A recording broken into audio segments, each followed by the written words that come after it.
Hey everyone, welcome to CLAT Point. आज का हमारा सेशन होने वाला है कि किस तरीके से आप एलिट पीजी के पेपर को अटेम्प्ट कर सकते हैं और क्या आपकी अप्रोच रहनी चाहिए तैयारी में, क्योंकि एलिट ने अपना पैटर्न चेंज किया है। तो आज के सेशन में हम यही जानने की कोशिश करेंगे कि क्या इन्होंने नया डाला है पैटर्न के अंदर और किस तरीके से आप अपने पढ़ाई के अंदर थोड़ा सा चेंज करके, जो कि आप पहले पुराने पैटर्न से तैयारी कर रहे होंगे, तो किस तरीके से चेंज करके आप एलिट की तैयारी कर सकते हैं। प्रोबेबली अब 2023 में भी पीजी का जो इनका सिलेबस है वो इसी तरीके से रहना है। तो 2023 में भी हम देखेंगे इस तरीके का सिलेबस, और अभी 2022 के लिए तो इन्होंने अनाउंस ही किया है।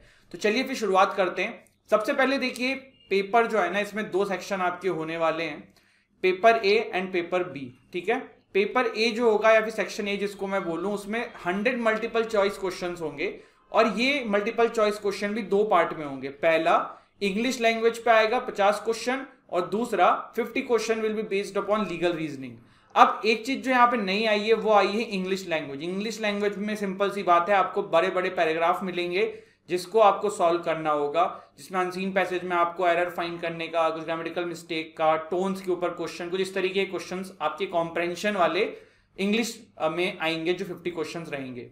जो पेपर 2 है जिसमें बचे हुए 50 क्वेश्चंस रहेंगे वो लीगल रीजनिंग के पार्ट के रहेंगे। और ये लीगल रीजनिंग का देखो, जैसे ही एमसीक्यू का पेपर हो जाता है तो आप इसको क्लैट का पैटर्न मान सकते हो। जैसे क्लैट में लीगल रीजनिंग आती है ना, कुछ उस तरीके का लीगल रीजनिंग, बस थोड़ा सा लेवल उसका अप हो जाएगा। मोस्टली रिसेंट जो केसेस चल रहे हैं या रिसेंट जो और भी चीजें चल रही हैं उस पर भी क्वेश्चन आ सकता है, तो आप इसको उस तरीके से भी ले सकते हो। जैसे कि क्लैट का सिंपल पीजी का पेपर आता है ना पैराग्राफ वाला केसेस के ऊपर, तो लीगल रीजनिंग में वो भी आ सकता है। तो ये आपने पहला पार्ट पेपर का समझा, जो आपका एलिट पीजी का पेपर ए रहने वाला है। कैसे तैयारी करेंगे उस पर मैं आऊंगा, अभी हम पहले पेपर को समझते हैं। पेपर बी सेक्शन बी जो है, इसमें 10 सब्जेक्टिव क्वेश्चन मिलेंगे from different different branches of your, जो सब्जेक्ट्स होते हैं लॉ में हम पढ़ते हैं वो subjects like jurisprudence, constitutional law, family law, law of torts, international law, criminal law, intellectual property law, law of contracts and property law. तो इन सभी में से आपको 10 क्वेश्चन ओवरऑल मिलेंगे। इन 10 क्वेश्चन में से आपको अटेम्प्ट सिर्फ 2 ही करने हैं। मैं फिर से बोल रहा हूं, 10 क्वेश्चन आपको मिलेंगे जिसमें से अटेम्प्ट आपको सिर्फ 2 ही करने हैं। एक क्वेश्चन जो है वो 25 मार्क्स का होगा, तो 2 क्वेश्चन आपके 50 मार्क्स के हो जाएंगे। इस प्रकार से आपका 150 मार्क्स का पेपर हो जाएगा। टोटल अगर मैं कहूं तो 102 क्वेश्चंस आपको अटेम्प्ट करने हैं, 150 मार्क्स का पेपर हो जाएगा। अब आप कहोगे सर 102 क्वेश्चंस कैसे?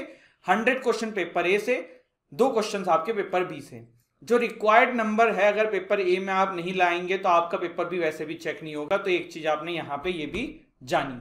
और जानते हैं इस पेपर के बारे में पहले थोड़ा सा, जैसा कि मैंने बताया वही यहाँ पे लिखा हुआ है। पहले आपके 100 क्वेश्चन हुए, फिर 2 क्वेश्चन आपको अटेम्प्ट करने हैं, 25-25 मार्क्स का एक क्वेश्चन रहेगा और 50 मार्क्स आपके टोटल हो जाएंगे, तो 150 मार्क्स का आपका पेपर हो जाएगा। अभी थोड़ा सा इसमें और जानते हैं। पेपर जो है ना, 90 मिनट का होने वाला है, 1.5 आवर्स का होगा। और इसके अंदर आपका नेगेटिव मार्किंग तो ऑफकोर्स है ही है, there will be negative marking. 1 number आपको मिलेगा सही करने पे, 0.25 नंबर आपको मिलेंगे हर नेगेटिव आंसर को अटेम्प्ट करने में। देखो इसमें थोड़ा टाइम का भी खेल फंसेगा, क्योंकि 90 मिनट का ही पेपर है और 90 मिनट में आपको 25-25 मार्क्स के 2 आंसर लिखने, जो काफी लेंदी लिखने होंगे, तो इसीलिए पूरा खेल जो है यहाँ पे वही होगा। लेकिन वहीं आपको सेक्शन ए भी क्लियर करना है, और सेक्शन ए में अब इंग्लिश जिसकी कमजोर है वो इस पेपर में बहुत मुश्किल से ही सिलेक्ट हो पाएगा। तो ऐसा नहीं कि इंग्लिश कमजोर है तो आप कुछ कर नहीं सकते भैया। आप जितने क्वेश्चन सॉल्व करेंगे, जितने प्रैक्टिस करेंगे, देयर इज अभी भी टाइम, आप आराम से इनको कर सकते हैं। पेपर भी आउट है, आप फॉर्म भरिए इसका एंड तैयारी करने में लग जाइए। तो ये आप यहाँ पे कर सकते हैं। ठीक है, एक सबसे इंपॉर्टेंट चीज देखो, जब भी आप तैयारी करते हो ये जरूर ध्यान रखना कि मॉक टेस्ट बहुत सारा देना है। और एलिट का जो नया पैटर्न है ना, इसमें जो पेपर ए है, सेक्शन ए जो है, उसके लिए आप जितने ज्यादा से ज्यादा मॉक्स अटेम्प्ट करोगे ना, आपको उतना बेनिफिट होगा। अब थोड़ा सा पहले आ जाते हैं किस तरीके से आप तैयारी कर सकते हैं। ठीक है, तो देखिए पेपर ए की तैयारी तो मैं बोलूंगा प्रैक्टिस प्रैक्टिस एंड प्रैक्टिस। जितने ज्यादा प्रैक्टिस करेंगे आपको उतना अच्छा स्कोर मिलेगा पेपर ए के अंदर। ठीक है, तो पेपर ए के प्रैक्टिस के लिए आप मॉक्स परचेस कर सकते हैं। अभी कोई बुक्स तो मार्केट में आई नहीं होगी, परचेस भी मत करना, जो कि पुराने पैटर्न पे बुक्स आपको मिल रही होगी। तो पेपर ए के लिए आप मॉक्स ले सकते हैं, आप हमारे ही मॉक्स ले सकते हैं। अभी मैं एंड में बताऊंगा किस तरीके से करना है। पेपर बी के लिए जैसे कि आप क्लैट पीजी की तैयारी कर रहे हैं ना, उसी तरीके से अपना पढ़िए। आप एग्जाम तो अपने कॉलेज में देते ही थे, आपको पता है आंसर राइटिंग कैसे करनी होती है, उसी तरीके से आंसर राइटिंग भी करनी होगी, कोई बहुत अलग चीज नहीं है। तो सिंपल आप अपनी तैयारी करिए, सब्जेक्ट पे पकड़ बनाइए, और आंसर राइटिंग ऐसी कोई चीज नहीं जो नहीं है, हमने कॉलेज में 5 साल यही किया है तो आपको पता है आंसर्स कैसे लिखने, तो वो आप कर लेंगे, लेकिन इन सब्जेक्ट्स पे आपको पकड़ बना के रखनी है। तो क्लैट पीजी का थोड़ा पैटर्न ना आप इसके कंपैरिजन में अलग मान सकते हो, एलेट ने थोड़ा सा अलग कर दिया है, तो एलेट के लिए स्पेसिफिकली तैयारी तो करनी पड़ेगी, ठीक है। तो ये बेसिक चीजें थी रिगार्डिंग दिस।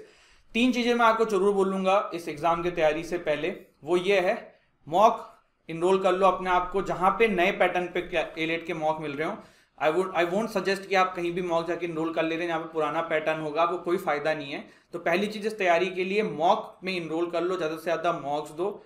दूसरा, ग्रैस्प ऑन योर इंग्लिश, अगर इंग्लिश अच्छी नहीं करोगे 50 क्वेश्चन वहीं पे आने हैं, प्री में ही बाहर हो जाओगे। बी मतलब प्री से मेरा मतलब पेपर ए ही आपका बाहर कर देगा आपको, पेपर बी चेक करने की बात दूर की बात है, तो वो एक बहुत इंपॉर्टेंट चीज है। तीसरा, सब्जेक्ट्स पे जो पकड़ बना रहे हो ना क्लैट पीजी के लिए अच्छी बात है, लेकिन साथ में थोड़ा आंसर राइटिंग भी करते रहो। देखो जो लोग 5th ईयर में हैं, मैं मानता हूँ वो लोग टच में रहेंगे आंसर राइटिंग के, वो कर लेंगे। जो लोग 5th ईयर क्रॉस करके ड्रॉप ले चुके हैं या 2-3 साल बाद कोशिश कर रहे हैं एलएलएम का फॉर्म भर के एग्जाम निकालने की, तो उन लोगों के लिए ये है कि उनको आंसर राइटिंग के टच में आना पड़ेगा।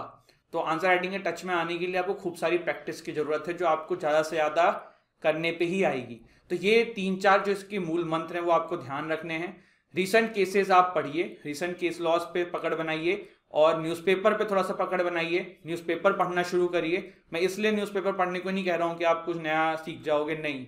आपको देखिए कॉम्प्रेंशन जो क्वेश्चंस होते हैं इंग्लिश को, इसको सॉल्व करने के लिए रीडिंग की स्पीड बढ़ानी होगी, और रीडिंग स्पीड बढ़ेगी खूब सारा रीडिंग से, तो वो न्यूज़पेपर से करोगे तो बेटर रहेगा। अब जो लोग तैयारी कर रहे हैं और जो लोग चाहते हैं कि उनको बस एक जगह पे सारा कंटेंट मिल जाए, सारी क्लासेस मिल जाए, सारा तैयारी मिल जाए, सारे मॉक्स मिल जाएं, तो उन लोगों के लिए this is one stop solution. AILET PG का आप हमारे क्लैट पॉइंट पे कोर्स ले सकते हैं, 11,999 इसका कॉस्ट है। डिस्क्रिप्शन में जाना है, हमारा ऐप का लिंक है, हमारे ऐप को डाउनलोड करना है, स्टोर सेक्शन में जाना है, इस कोर्स को परचेस कर लेना है। जो लोग सिर्फ मॉक्स परचेस करना चाहते हैं तो वो इसमें पेपर ए पेपर बी दोनों के मॉक्स आपके इंक्लूडेड रहेंगे। 299 में आपको ये मॉक्स मिल जाएंगे, जिसमें 10 मॉक्स होंगे एलेट पीजी के नए पैटर्न के ऊपर, पेपर ए पेपर बी दोनों रहेगा, तो आप इसमें भी इनरोल कर सकते हैं। इसके लिए भी करना क्या है, नीचे डिस्क्रिप्शन में जाना है, हमारे ऐप का लिंक है, वहां से ऐप को डाउनलोड करना है, स्टोर सेक्शन में जाके कोर्स को परचेस कर लेना है। थोड़ी और जानकारी चाहते हो तो दिए हुए नीचे जो नंबर है उन पर भी कांटेक्ट करके आप इसके बारे में जानकारी ले सकते हो। तो this is it guys, thank you so much and all the best for exam. जय हिंद, जय भारत।